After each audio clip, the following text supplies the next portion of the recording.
नमस्कार दोस्तों, आज बात करने वाला हूँ चेंजेस के बारे में।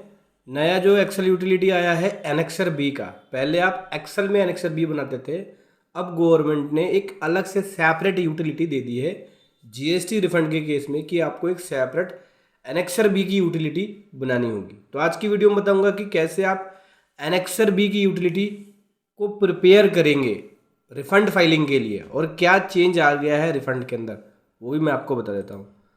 चलिए समझेंगे, लेकिन उससे पहले बताना चाहूँगा जो भी भाई बंधु मेरे चैनल पे पहली बार है, इस वीडियो को पहली बार देख रहे हैं, जिन्होंने अभी तक सब्सक्राइब नहीं किया सब्सक्राइब कर लीजिए, साथ ही साथ बेल आइकन पे भी क्लिक कर लीजिए ताकि इस तरह का कंटेंट आपको मिलता रहे।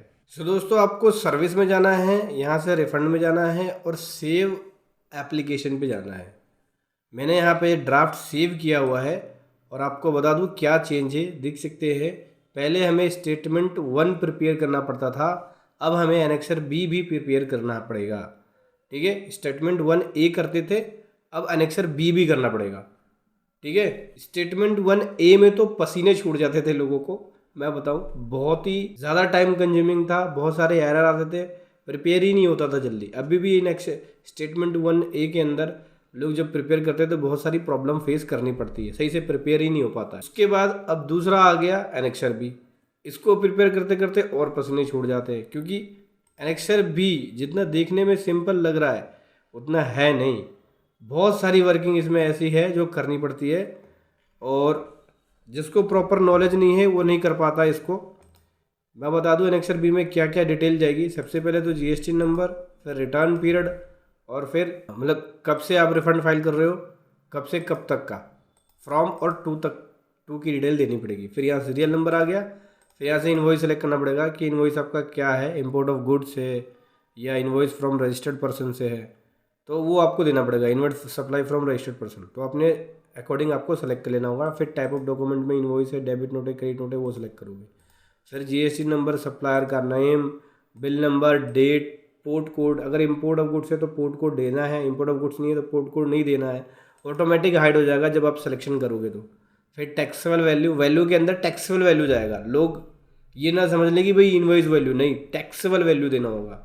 फिर कैटेगरी में यहाँ पे इनपुट है, कैपिटल गुड्स है, इनपुट सर्विस है, क्या वो आपको देना पड़ेगा। फिर उसका एचएसएन कोड, फिर सीजीएसटी, एजीएसटी, आईजीएसटी, फिर सेस। फिर उसके बाद यहाँ पे आता है टोटल, और उसके बाद अगर कोई ब्लॉक क्रेडिट के अंदर इन्वॉइस है तो वो आपको यहाँ पे देना पड़ेगा। फिर कोई एलिजिबल आईटीसी है वो आप यहाँ पे देंगे। एलिजिबल फॉर आईटीसी में यस लिखेंगे इसको, और यहाँ लिखना आता है अगर ब्लॉक क्रेडिट में है तो यस, नहीं है तो नो, तो ये नो और यस। यहाँ पे अमाउंट ऑफ एलिजिबल आईटीसी और यहाँ पे इनएलिजिबल आईटीसी का अमाउंट देना पड़ेगा। साथ ही साथ ये भी बताना पड़ेगा कि वो इन्वॉइस टू बी के कौन से पीरियड में आया था, कौन से पीरियड की जीएसटी या टू बी में वो इन्वॉइस रिफ्लेक्ट हो रहा है, आपको इसकी डिटेल भी देनी पड़ेगी एक्यूरेटली। उसके बाद जब आप ये डिटेल भर दोगे तब आपको यहाँ पे वैलिडेशन पे क्लिक करना होगा। देन उसके बाद क्रिएट फाइल पे क्लिक करके जीएसटी प्रिपेयर करेंगे। ठीक है, मैंने ऑलरेडी एनेक्सर भी प्रिपेयर कर रखा है, मैं आपको दिखाता हूँ और किस हिसाब से वो जीएसटी फाइल को बनाएगा वो भी मैं आपको दिखाता हूँ। पहले इस वाली शीट को कर देते हैं बंद और इस वाली शीट को करते हैं ओपन। ये देखिए, ये हमारी एनेक्सर बी की फाइल प्रिपेयर है। ठीक है, जहाँ पे सारा डेटा फिल कर दिया है, ये देखिए सारा डेटा इसके अंदर फिल है। अब क्या करना है, एरर भी देख सकते हैं 0 है, बस एक बार वैलिडेशन वाली शीट पे क्लिक करेंगे यहाँ से ऐसे और एरर चेक करेंगे। एरर ख़त्म हो गया, कुछ भी नहीं है एरर, और यहाँ से मैं बस जीएसटी पे क्लिक करूँगा।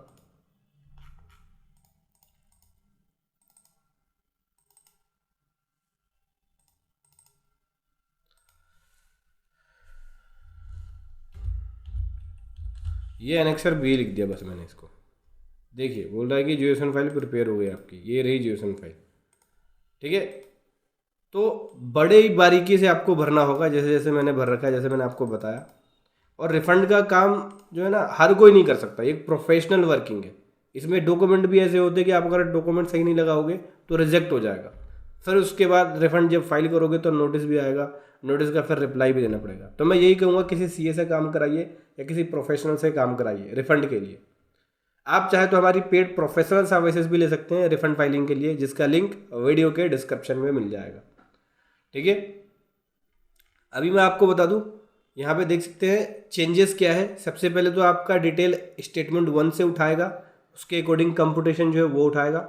यहाँ पे आपको डिटेल मैनुअली फिल करना पड़ता है कि टर्नओवर इन्वर्टर रेटेड वाली कितनी है, उस पर टैक्स पेबल कितना बना, फिर एडजस्टेड टोटल टर्नओवर क्या, फिर नेट आईटीसी क्या है, फिर उसके अकॉर्डिंग मैक्सिमम रिफंड कैलकुलेट करके दे देगा। उसके बाद सर्कुलर 125 के अकॉर्डिंग जो मैक्सिमम रिफंड बनेगा कि बैलेंस आपका इलेक्ट्रॉनिक क्रेडिट लेजर में कितना था, फिर कितना आपने रिफंड फाइलिंग करते वक्त कितना बैलेंस है, और मैक्सिमम रिफंड कितना आप ले सकते हो, सर्कुलर के अकॉर्डिंग कितना रिफंड अलाउ होगा। फिर उसके बाद यहाँ पे इलेक्ट्रॉनिक क्रेडिट लेजर के बैलेंस को उठाएगा करंट का, और बोलेगा कि भाई इतना रिफंड हो सकता है आपका, और ये रिफंड आपका मिलेगा। पहले हम रिफंड टाइप करके लेते थे खुद से कि मैं इस हेड से ले रहा हूँ, पहले IGST से ले रहा हूँ या C से ले रहा हूँ या S से ले रहा हूँ, पहले खुद से मैनुअल टाइप करके ले लेते थे। अब नहीं है, अब ये सब ऑटोमेटिक होगा। सबसे पहले तो आपका IGST के रिफंड को निकालेगा, फिर CGST को, फिर SGST को, अगर बैलेंस बच जाता है तो। ठीक है, तो सबसे पहले IGST को निकालने के बाद ये C और S से रिफंड निकालेगा। ये सब ऑटोमेटिक फॉर्मूला रहेगा, यहाँ पे चेंजेस नहीं कर सकते। अब तक हम चेंजेस कर सकते थे, इसको मैं चाहूँ तो किसी भी हेड से ले सकता था, अब ऐसा नहीं कर सकते। ये सिस्टम ही कैलकुलेट करके आपको बताएगा। ठीक है, बस आपको ये 2 शीट बना के अपलोड करनी है। इसके अलावा सिर्फ ये 2 शीट नहीं है, ये 2 शीट तो अभी पहला स्टेज ही है। दूसरा कंटेंट होता है डॉक्यूमेंट, जो कि ये लगभग आपको यहाँ पे 15 डॉक्यूमेंट मैक्सिमम अपलोड कर सकते, जो कि बहुत मोस्ट इंपॉर्टेंट है डॉक्यूमेंट्स के अंदर।